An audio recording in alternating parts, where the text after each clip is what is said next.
আগে ছিল মগের মূল্য, এখন হচ্ছে মবের মূল্য।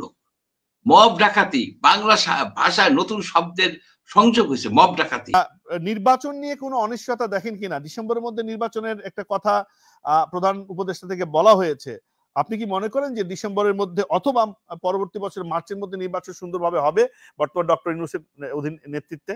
উনি কোন নির্বাচন করবে? প্রাদেশিক সরকারের জাতীয় নির্বাচনের কথা বলছেন? অ্যাডভাইজার দ্বিকক্ষ বিশিষ্ট হবে, তার জন্য নতুন আইন করতে হবে, তো ব্যাপকভাবে পরিবর্তন করতে হবে।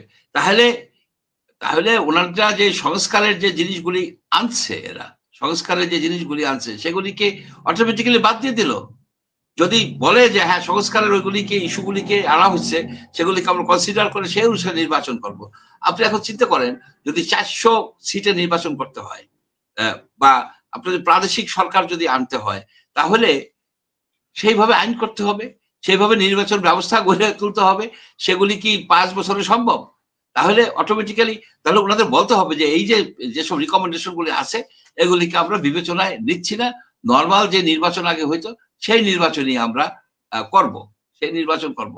কিন্তু ওনাদের কি সেই অ্যাডমিনিস্ট্রেটিভ এবিলিটি আছে যে স্থানীয় সরকার নির্বাচন বাদ দেন, আপনার জাতীয় নির্বাচনের কথাও বাদ দেন, স্কুল কমিটি গুলি যদি নেশন ওয়াইড একদিনে নির্বাচন দেয়, সে নির্বাচন উনি কি উঠে আনতে পারবে? ওনাদের সে ক্ষমতা আছে? সে ক্ষমতা নাই। আপনার পথে ঘাটে মানুষজনের যে এই যে আগে ছিল মগের মূল্য, এখন হচ্ছে মবের মূল্য। মব ডাকাতি বাংলা ভাষায় নতুন শব্দের সংযোগ হয়েছে, মব ডাকাতি। মব ডাকাতি কথাটা কিন্তু বাস্তব, যে মব সৃষ্টি করে যে একটা ভাষায় ঢুকে পড়লো এবং এই ধরনের ঘটনা ঘটতেছে। এর দ্বারা কোনো নির্বাচন হবে না, এই কারণে যে প্রথমত সে নিরপেক্ষ না, সে নিরপেক্ষতা হারাই ফেলছে। বাংলাদেশের ইতিহাসে যে কয়েকটা ইন্টারিম গভর্নমেন্ট হয়েছে, আপনার কেয়ারটেকার গভর্নমেন্ট হয়েছে, কোনো ব্যক্তি কোনো সময় কোনো দলের সাথে সংযুক্ত ছিল না যারা অ্যাডভাইজার হয়েছে, কিংবা কোনো নির্বাচন করে নাই। একমাত্র ডক্টর ইউনূস 1996-এ উনি ছিল অ্যাডভাইজার কেয়ারটেকার গভর্নমেন্টের, এই মাস এডুকেশন এবং সায়েন্স এন্ড টেকনোলজি। উনি 2007 সনে এসে দল করছে, রাজনৈতিক দল। এখন উনি ক্ষমতায় থাকা অবস্থায় উনি ফাইন্যান্সিয়াল টাইমস, ওনার প্রিয় পত্রিকা, সেখানে বলছে আমি এই ছেলেদেরকে বলছি, ছাত্রদেরকে তোমরা দল করো, রাজনৈতিক দল করো। ওরা বলছে যে আমাদের তো চিনে না, উনি বলছে চিনবে। অর্থাৎ উনি এনকারেজ করছে। এবং যে লোকগুলি, যে ব্যক্তিরা, তরুণরা এই আন্দোলন করছে, এই এই গণ অভ্যুত্থান নেতৃত্ব দিচ্ছে, তারাই গেছে ক্ষমতায়। ভালো কথা, গেছে। তার একটা অংশ বাইরে এসে আবার সরকার করছে। এটাকে আপনি কি বলবেন? কিংস পার্টি বলবেন না হাইব্রিড পার্টি বলবেন? এখন অন্য পার্টি যারা নিরপেক্ষ নির্বাচন চায়, তারা কি ডক্টর ইউনূসের আন্ডারে ইলেকশন করতে পারবে? উনি তো নিরপেক্ষ নাই। ওনার এখন একটা অপশন আছে, উনি রিজাইন করে, he can resign and lead the new party. কারণ ওনার গ্রামীণ ব্যাংকের তো অনেক কাস্টমার আছে, ওদের ভোট একটা করে ভোট পেলেই তো ওনার সরকার গঠন হয়ে যায়। সুতরাং আন্দোলনের বা বিপ্লবের একটি সরকার, জনগণের অভিপ্রায় অনুযায়ী সেটা হয়েছে। সকল রাজনৈতিক দলগুলো ডক্টর ইউনূসকে সমর্থন দিয়েছে, ফলে তার কেন পদত্যাগ আপনি দাবি করছেন? প্রথমত উনি এই রাজনৈতিক আন্দোলনের কোন নেতৃত্ব দেয় নাই। যখন ছেলেরা মারা যাচ্ছে, পাখির মতো মারছে, হেলিকপ্টারে গুলি করে মারছে, উনি তখন প্যারিসে বসে অলিম্পিক খেলাধুলা করছেন। ওই প্যারিসে বসে আমি তখন ইউএসএ ছিলাম, আমরা আশা করছিলাম উনি এখানে একটা প্রেস কনফারেন্স করে এই গণহত্যার একটা প্রতিবাদ করবেন। উনি তখন অলিম্পিক খেলা নিয়ে ব্যস্ত, বললে হবে না তো। উনি কি এই আন্দোলনকে সমর্থন করছে? সমর্থন করে নাই তো। উনি বলা হয় যে তিনি মূল ক্রিয়ানক, মানে তিনি সবকিছু গুটি পরিচালনা করেছেন এমন আগে থেকেই। এইটা আওয়ামী লীগের, শোনেন, আওয়ামী লীগ অনেক কথাই বলে, আওয়ামী লীগ অনেক বানায়, মানে এন্টি হিরো বানায় ফেলায়। শুনেন, আওয়ামী লীগের কথার উপরে ভিত্তি করা যায় না। আওয়ামী লীগ অনেক কথাই বলছে উল্টা পাল্টা। উনি বলুক যে উনি আন্দোলনের নেতৃত্ব দিছে, উনি কিভাবে নেতৃত্ব দিছে। উনি তো অলিম্পিক খেলছে, 5 তারিখ পর্যন্ত উনি অলিম্পিক খেলছে। কিন্তু ছাত্র জনতাই তো তাকে সেখানে অনুরোধ করেছে ক্ষমতা নেওয়ার জন্য, তাকে বসিয়েছে ছাত্র জনতা। কিছু সংখ্যক ব্যক্তি আমেরিকায় বসে, এখানে বসে, সেখানে বসে তাদের স্বার্থ হাসিলের জন্য। এবং আজকে দেখেন যে এখানে দেখেন এই যে সংস্কার কমিটি বলতেছেন, 2টা সংস্কার কমিটির লোক আছে, যে একজন আছে আপনার আলী রিয়াজ সাহেব, এই এই শাসনতন্ত্র সংবিধানের যে বাতিল করতে চায়, আবার সে সংবিধান সংশোধন কমিটির সংস্কার কমিটির সে চেয়ারম্যান। তার তো বাংলাদেশে ভোট দেওয়ার অধিকার নেই। হি ক্যানট ভোট হিয়ার। সে একটা মেম্বারে দাঁড়াইতেও পারবে না, সে দেশের নাগরিক না। একটা ভিন দেশি লোক, একটা 40 বছর আগে দেশান্তরী হয়ে গেছে একটা লোক, সেই লোক আইসা আমাদেরকে বলতেছে তোমাদের গণতান্ত্রিক অধিকার এই বই পড়ে পড়া ইত্যাদি ইত্যাদি হাবি যাবে এইসব কথা বলতেছে। ওনার কি স্টেক আছে এখানে? আপনি যে এই যে আপনার গণমাধ্যমের যে কামাল আহমেদ, সে ইংল্যান্ডের নাগরিক, ইংল্যান্ডের নাগরিক। আপনার বহু লোক আছে বিদেশি নাগরিক, উনি সব তাদেরকে প্রতিমন্ত্রী মন্ত্রী এই মন্ত্রী র্যাঙ্ক দিয়ে আনছেন। এটা তো জি মঞ্জু ভাই, ক্লিয়ার, আপনার বক্তব্য ক্লিয়ার। একটু ছোট করে আসতে চাই মঞ্জু ভাই, আইন শৃঙ্খলা পরিস্থিতি নিয়ে একটু কথা বলতে চাই। যে কিছুদিন আগে এটি নিয়ে সেনাপ্রধান বক্তব্য দিয়েছেন, এনাফ ইজ এনাফ। তিনি এবং সতর্ক করেছেন বাংলাদেশ স্বাধীনতা সার্বভৌমত্ব প্রশ্ন নিয়ে। বর্তমান সরকারের সাথে সেনা প্রধানের সম্পর্কটা কেমন বলে আপনি মনে করেন? আইন শৃঙ্খলা পরিস্থিতির নিয়ন্ত্রণের জন্য ডেভিল হান্ট অপারেশন হলো, সেনা বাহিনী মাঠে নিয়োগযুক্ত রয়েছে, তারপরেও কেন এই mob culture, mob beating, mob launching এটাকে নিয়ন্ত্রণ করা যাচ্ছে না? নাকি এদেরকে কোন একটি পক্ষ উৎসাহিত করছে এবং পেট্রন করছে? আপনি কি মনে করেন? এটা হচ্ছে সরকার যদি মব ভায়োলেন্স চায় তো মব হবে। আপনি ধরেন এই ইসে বৈশা যে নকল ওষুধের ফেরিয়ালা পিনাকি প্যারিসে বৈশা আপনার বুলডোজার বাহিনী করে, বুলডোজার মিছিল করে না? আপনার এই পিনাকির কথায় বুলডোজার আইসা বঙ্গবন্ধুর বাড়ি ভেঙে দিল, আরো ভাঙতে চায়, সে আরো ভাঙতে চায়। এই পিনাকিরা আপনার সেনাবাহিনীকে বলে বুলডোজার সেনাবাহিনীর উপর দিয়ে চালাই দাও। জেনারেল ওয়াকারকে নিয়ে এরা নানাবিধ কমেন্ট করে। এখন দেখেন বাংলাদেশের যারা সংবাদপত্র যারা আছেন কিংবা সিভিল সোসাইটি আছে বা জনগণ আছে, তারা কিন্তু সেনাবাহিনী নিয়ে কোনো ওয়ার্ড কমেন্ট করে না। কোনো কমেন্ট করে না কেন? এখানে তারা একটা রিস্ট্রেইন করে, এক ধরনের সম্মান দেয়। দেওয়ার কারণটা হচ্ছে যে সেনাবাহিনী হচ্ছে আমাদের সভরেনিটির রক্ষক। তাদেরকে আমরা সবসময় একটা শ্রদ্ধার দৃষ্টিতে দেখি এবং সেইভাবে আমরা কথা বলি। এখানে বিতর্কের উপরে রাখতে চাই। এই গালাগালি করে, কন্টিনিউয়াসলি গালাগালি করে।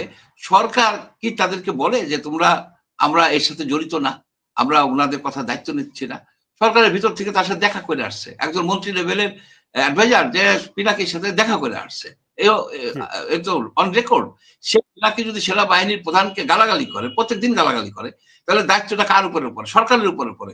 সরকারের সাথে এখানে সেনাবাহিনী ধন্যবাদ দিব যে তারা রিস্ট্রেইন, তাদের যথেষ্ট তারা ধৈর্যের পরিচয় দিচ্ছে। এখন উচিত হবে সেনাবাহিনীর নেতৃত্বে সহযোগিতায়, আমি নেতৃত্ব বল সহযোগিতায় নতুন একটা সরকার প্রতিষ্ঠা করা, ডক্টর ইউনূস আর তার যে এই সাঙ্গপাঙ্গ, এতে সরে যাওয়া উচিত। They have proved that totally unfit to govern this country.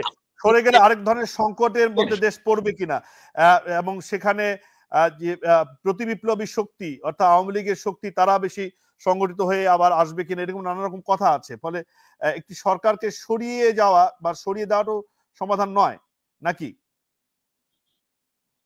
শুনেন, সরকার, এই গভর্নমেন্ট হচ্ছে পার্ট অফ দ্য প্রবলেম। এই সরকার যদি শক্তিশালী হইতো, এই সরকার যদি সব অপরাধীকে ধরতে পারতো, তাহলে এই কথাটাই উঠতো না। এরা টোটালি ফেল করে গেছে। শক্ত সামর্থ্য 20-25 জন বা 20 জন আপনার লোক এনে রাষ্ট্রটা পরিচালনা করা দরকার। সেখানে আমাদের দেশপ্রেমিক সেনাবাহিনীও সহযোগিতা করতে পারে এবং তাদের সহযোগিতা দরকার হবে। আমি ওপেনলি বলতেছি এই কথা, যে এই সরকারের ইউজফুলনেস শেষ হয়ে গেছে। এখানে তাদের আর কোনো, তারা ইরেলেভেন্ট হয়ে গেছে। এবং এখন যারা আছে তারা দুর্নীতি করে বেড়াচ্ছে, কারণ তারা তাদের সম্পদের কোনো হিসাবও দেয় না। তারা জাস্ট মানে উট পাখির মতো অনেক কথা আমরা শুনি এই অ্যাডভাইজারদেরকে নিয়ে। এই সংকট নিরসনের একটি উপায় হিসেবে বিএনপি বলছে বা অনেকে বলছেন যে দ্রুত একটি ভালো নির্বাচন করা দরকার। নির্বাচনের মধ্য দিয়ে রাজনৈতিক সরকার ক্ষমতায় আসলে দেশের এই পরিস্থিতি উত্তরণ ঘটবে। এই জন্য যত দ্রুত সম্ভব এটা নির্বাচন দরকার। তারা তো সরকার পরিবর্তনের দাবি তুলছেন না, নির্বাচনের কথাটাই বলছেন। আচ্ছা শুনেন, তাদের ইন্টারেস্ট এক ধরনের, আর জনগণের ইন্টারেস্ট হচ্ছে আলাদা। এখানে তারা ক্ষমতায় আসতে চাচ্ছেন। তারা কি তাদের যারা চাঁদাবাজি করে, ভয় দেখায়, ভীতি দেখায়, আদায় করে টাকা পয়সা, বিভিন্ন রকমের চাঁদাবাজির ওয়ার্কশপ করে, এগুলিকে এখন পারতেছে দমন করতে? বন্ধ করতে পারছে? ক্ষমতায় যায় নাই তারা। ক্ষমতায় তারা যাবে, ক্ষমতায় যাওয়ার পরে জনগণকে শুষে খাবে, জনগণকে শোষণ করে খাবে।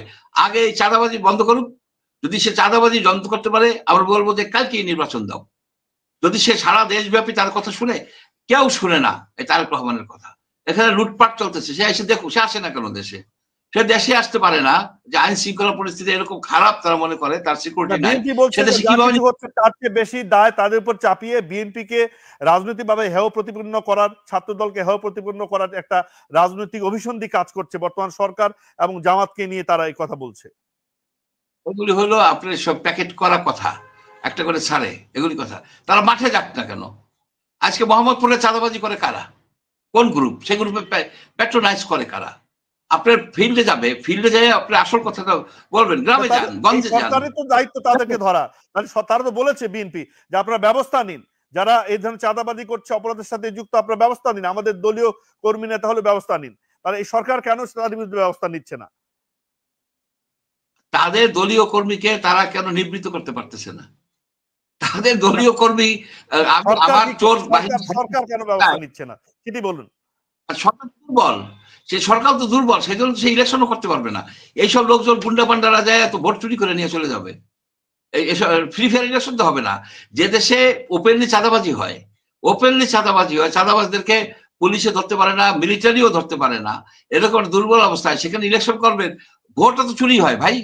এই যে সোনা রূপা গহনা চুরি হয়, ভোটও তো চুরি হয়। ভোট হচ্ছে সবচেয়ে ইম্পর্টেন্ট। এখন তারা চাচ্ছে হেন তেন করে একটা নির্বাচন দিয়ে ক্ষমতায় এসে আবার সেই লুটপাট করা। আমার কথা হচ্ছে যে প্রথমে চাঁদাবাজ, দুর্নীতিবাজ, এই যে যারা অপরাধী, তাদেরকে আপনি জেলে নেন, মাঠ ক্লিন করেন, তারপরে নির্বাচন দেন। সে নির্বাচনে যে আসবে আমরা তাকে স্যালুট করব। না, ডেভিল হান্ট তো ক্লিন করার জন্যই করা হলো, ডেভিল হান্ট অপারেশন। তো তাহলে কেন এই সন্ত্রাসীদের নিয়ন্ত্রণ করা গেল না? আমরা তো সরকারের ঘোষণা দিয়ে ডেভিল হান্ট করার দেখছি। সংকটটি কোথায়? নাকি রাজনৈতিক বিবেচনা কাজ করেছে? শুনেন, ডেভিল হচ্ছে শয়তান। শয়তান কে? শয়তান আপনি তারা কেমনে ই করবে? এসব এগুলি কোনো আর যে স্বরাষ্ট্রমন্ত্রী 4:30 রাত্রি 3-4টার সময় প্রেস কনফারেন্স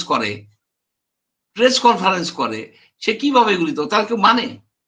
তার কথা কেউ শুনে? ইউনূসের কথা কেউ শুনে? ডক্টর ইউনূসের কথা কেউ শুনে? এই অ্যাডভাইজারি কমিটির কথা কেউ ভয় পায় এদেরকে? আপনি তো ভয় থাকতে হবে। মঞ্জু ভাই শেষ করতে হবে। তাহলে যে সরকারকে ভয় পায় না, আর সেই সরকারকে অপরাধীকে আসলে অপরাধ তো হতেই পারে। একটি ভালো নির্বাচনের জন্য একটি শক্তিশালী সরকার দরকার, আপনি যেটি বলছেন, তাই তো? তাহলে একটি শক্তিশালী সরকার দরকার। জি, এই সরকার ইউনূসকে রেখে আমরা একটি শক্তিশালী সরকার পরিবর্তনের মধ্য দিয়ে আমরা পেতে পারি কিনা, একটি বাক্যে শেষ করতে হবে। এখানে doctor Yunus is a part of the problem. ইউনূসকে আপনি রাখবেন কেন? যে লোক এই যে এরকম একটা স্বরাষ্ট্র অ্যাডভাইজারকে সে ফায়ার করতে পারে না, সেই লোকটা আপনি রাখবেন কেন? He has used his exhausted his usefulness. আমরা তাকে দেখছি, আমরা যে ধারণা ছিল যে সে ভালো কিছু করতে পারবে, সে কিছুই করতে পারে না, নাথিং। আজকে রাস্তায় বেরোতে গেলে ভয় লাগে যে সিসি ক্যামেরা যেখানে নাই সেখানে যাবো, মেরে ফেলা হবে। প্রত্যেক লোকেরই ব্যক্তিগত বা গোষ্ঠীগত বা ব্যবসায়িক শত্রু আছে। আজকে মানুষ তটস্থ হয়ে গেছে এই সরকারের আন্ডারে। এরকম তো আমরা আশা করি নাই। আমরা আশা করছিলাম যে সব অপরাধীরা পলাই যাবে, সব অপরাধীদেরকে সব না হোক, একটা সাবস্টেন্সিয়াল পোর্শন হবে। সেই দিকে কোনো উদ্যোগ নাই, কোনো কিছু নাই। তারা, আমি জানি না তারা, দুঃখিত।